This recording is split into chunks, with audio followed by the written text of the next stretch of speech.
মসজিদের ইমাম মুয়াজ্জিমদেরকে উনি কি করছেন? বেতন অর্থাৎ ভাতা দেওয়ার ব্যবস্থা, সম্মানী ভাতা দেওয়ার ব্যবস্থা করছেন কিনা? বিভিন্ন জেলায় উনি ফ্যামিলি কার্ড দেওয়ার ব্যবস্থা করেছেন, ফার্মার কার্ড দিচ্ছেন। আমরা যে কর্মসূচি পালন করছি, এই কর্মসূচি বৃক্ষরোপণ কর্মসূচি, অর্থাৎ 5 বছরের মধ্যে 25 কোটি, অর্থাৎ প্রতি বছর 5 কোটি। তাহলে 5 কোটি যদি আমরা হিসাব করি, বাগমারাতে কি পরিমাণ পড়ে, তার চেয়ে বেশি বৃক্ষরোপণ আমাদেরকে এখানে রোপণ করতে হবে। সঠিক কিনা বলে? কারণ আমরা সকলে জানি সুজলা সুফলা শস্য শ্যামলায় ভরপুর আমাদের বাগমারা উপজেলা। বাগমারার মাটি সোনার চেয়ে খাঁটি। বাগমারাতে কৃষি পণ্যের স্বনির্ভর। এখানকার চাহিদা মেটানোর পর দেশের চাহিদা মেটানো হয়। এখানকার জিনিস আমরা বিদেশে রপ্তানি করি। বলেন আপনারা?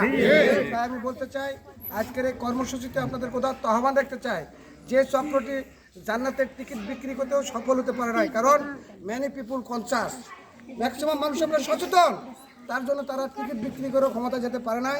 আমাদের নেতার কথা শুনেছে, আপনাদের কথা শুনেছে, আমাদের কথা শুনে সংখ্যাগরিষ্ঠ সরকার গঠন করেছে। তারা সংসদে বিভিন্ন রকম হুঙ্কার মারার চেষ্টা করছে। আমি আপনাদের বলতে চাই, হুঙ্কার মারবে, বাইরে এসেও কিন্তু তারা বিভিন্ন রকমভাবে সরকারকে বাধাগ্রস্ত করার চেষ্টা করবে, বিভ্রান্ত করার চেষ্টা করবে, উন্নয়ন বাধাগ্রস্ত করার চেষ্টা করবে। তাই আমাদেরকে সচেতন থাকতে হবে। আমাদের জনাব রহমান তারেক রহমান দেশকে এগিয়ে নিয়ে দিতে হবে।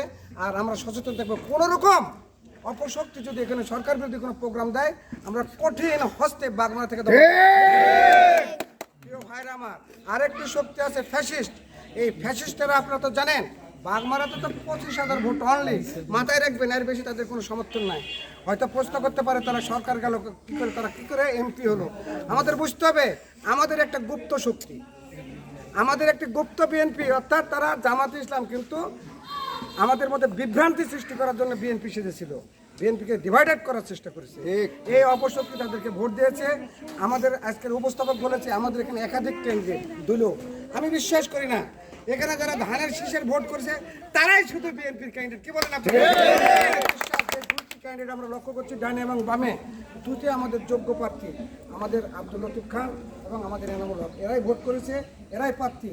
আমি চেষ্টা করব জনপ্রিয়তা যাচাই করে সরকারিভাবে হয়তোবা দলীয়ভাবে একটি নমিনেশন দেওয়ার চেষ্টা করবে। সেখানে আমি যার জনসমর্থন বেশি, যাকে দিলে পাশ করাতে পারবো, আমি তাকেই নমিনেশন দেওয়ার জন্য সুপারিশ করবো ইনশাল্লাহ। আরেকটি শক্তি আছে, যে শক্তি হলো ফ্যাসিস্ট আওয়ামী লীগ। এই যে বৃক্ষ নিধন করেছে, সুজলা সমলায় ভরপুর ছিল, বৃক্ষে ভরপুর ছিল বাগমারা উপজেলা, অথচ তারা পায় না। যে বাড়ির একটা গাছ কাটালে নিয়েও গেছে, অনেকের মালিকানাধীন গাছ কেটে তারা টাকা আত্মসাৎ করছে কিনা। তারা এখন জামাত ইসলামকে ভোট দিয়ে বাঁচার চেষ্টা করছে। আমি পরিষ্কার কথাই বলতে চাই, যারা বাগমারার মানুষের মুখের আহার নষ্ট করেছেন, বিনা দোষে জেল খেটেছেন, সে সকল ফ্যাসিস্ট ওই জামাতে ভোট দিলে রক্ষা হবে না। এই 5 বছরে হবে।